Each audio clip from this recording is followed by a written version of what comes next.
আজকে দুপুরের দুইটা রান্না আপনাদের সাথে শেয়ার করব। দিয়ে দিলাম 1 চামচ চিনি, একবারে চিনিটা। আজকে দুপুরের দুইটা রান্না আপনাদের সাথে শেয়ার করব। এখানে দিয়ে দিলাম 1 চামচ চিনি, আর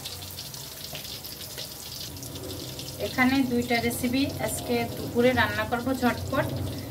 একটা রান্না করব কুমড়ো দিয়ে চিংড়ি মাছতে ঝোল, একটা রান্না করব মুরগি। তো এখানে 1 চামচ লবণ দিয়ে দিলাম, একবারে আধা চামচ লবণ দিয়ে দিলাম, এরপরে আর দিব না। আর এখানে দিয়ে দিলাম 1 চামচ হলুদ, একসাথেই দিয়ে দিলাম লবণ হলুদটা দিয়ে। এখন মশলাটা দিয়ে দেব। পেঁয়াজ, রসুন, জিরে,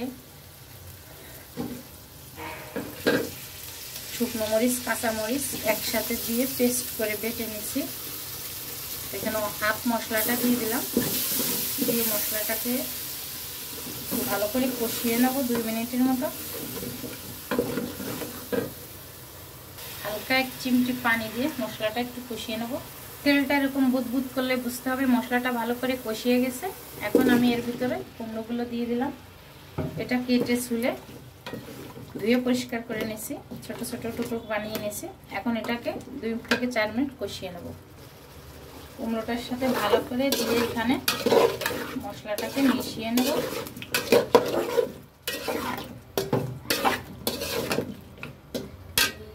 যে গাঢ় পানি আছে এটাই কষাই হয়ে যাবে।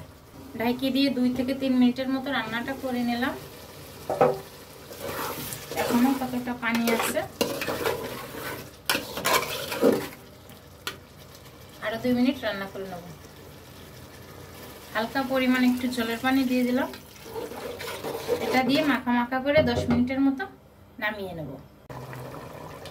চিংড়ি মাছের ঝোলটা একদম রেডি হয়ে গেছে। এখন আমি এটাকে নামিয়ে নেব। আপনারা বাসায় ভাবে ট্রাই করবেন।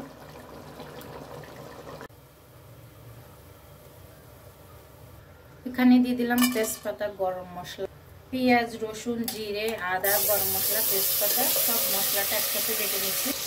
একদম আমি সাথের মশলাটা সাথে কিন্তু ব্লেন্ডারে একদম পেস্ট করে নিই। আদা, রসুন, জিরে, গরম মশলা সব কিছু দিয়ে কাঁচামরিচ, শুকনো মরিচ মিক্স করে বেটে নিচ্ছি। ভিতরে দিয়ে দিলাম আধা চামচ হলুদ, 1 চামচ লবণ, একটা টমেটো কুচি, 1 চিমটি মশলার পানিটা দিয়ে মশলাটাকে 2 মিনিট কষিয়ে নেব। মশলাটাকে একটু ঢাকিয়ে দিয়ে কষিয়ে নিলাম। একদম মশলাটা কষানো হয়ে গেছে। এখন এর ভিতরে দিয়ে দেবো কয়েকটা আলু, আর যে মুরগির মাংসটা কেটে একটু ভেজে নিয়েছি মাংসটাকে। এখানে কিন্তু সাদা মুরগি একটু নরমই থাকে, তাই আলুটা কষিয়ে নেব মশলার ভিতরে দিয়ে।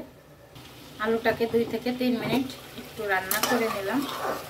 আলুটা ভালো করে এখানে কষানো হয়ে গেছে। এখন এর মধ্যে মাংসটা দিয়ে দেবো।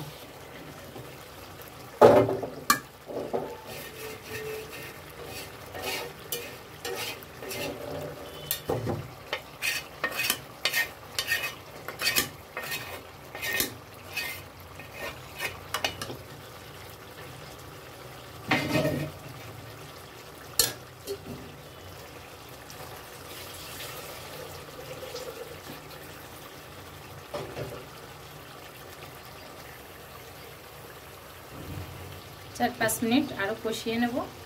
ভালো করে কষানো হয়ে গেছে। এবার হালকা একটু গরম পানি দিয়ে মাখা মাখা ঝোল 10 মিনিটের মতো রান্না করে নামিয়ে নেব।